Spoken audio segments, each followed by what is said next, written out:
Okay, PFR, season number 8. Yes, we are at season number 8 of this. And I finally upgraded my equipment from something that sounds like utter garbage.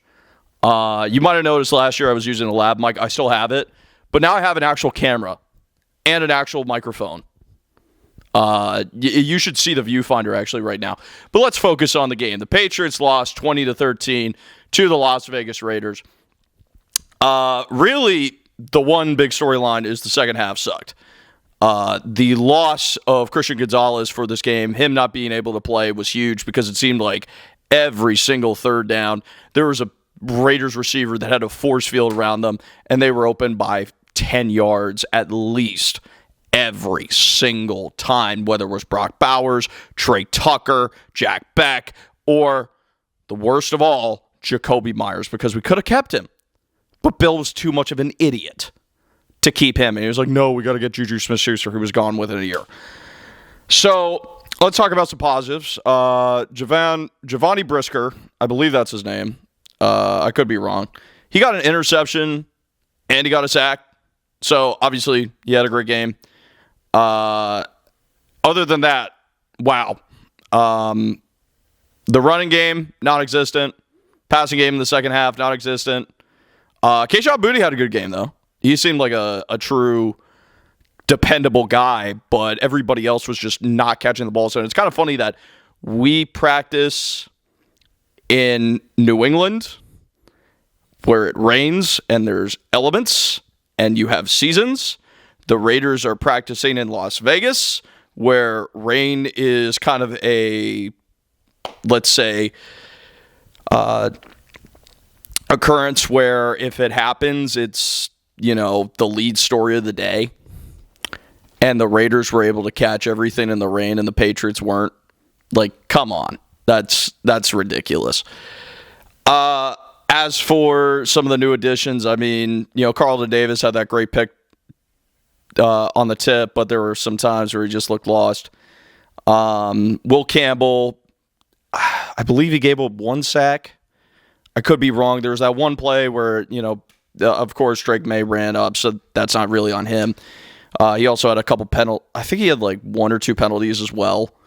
As for the offensive line, though, it seemed like they were just not able to really get anything of note for Drake May.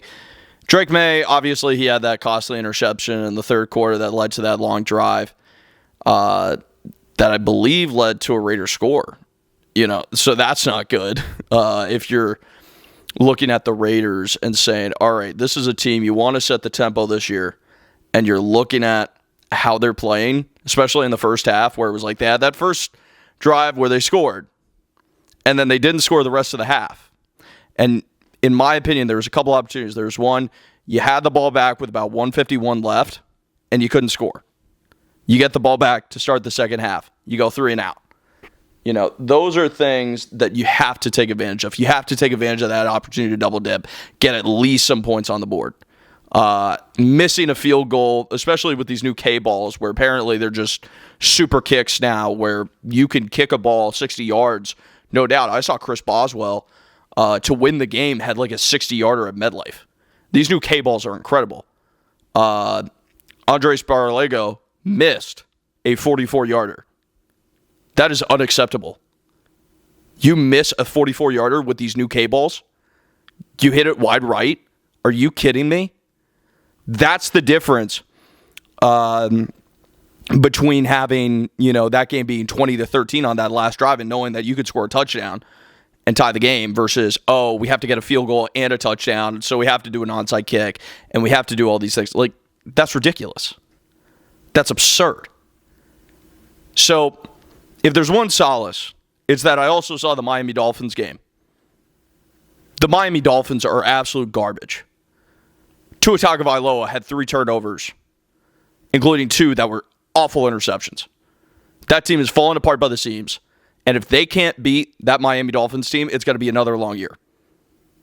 But if they can, maybe it's some optimism. I will see you guys next week. See ya.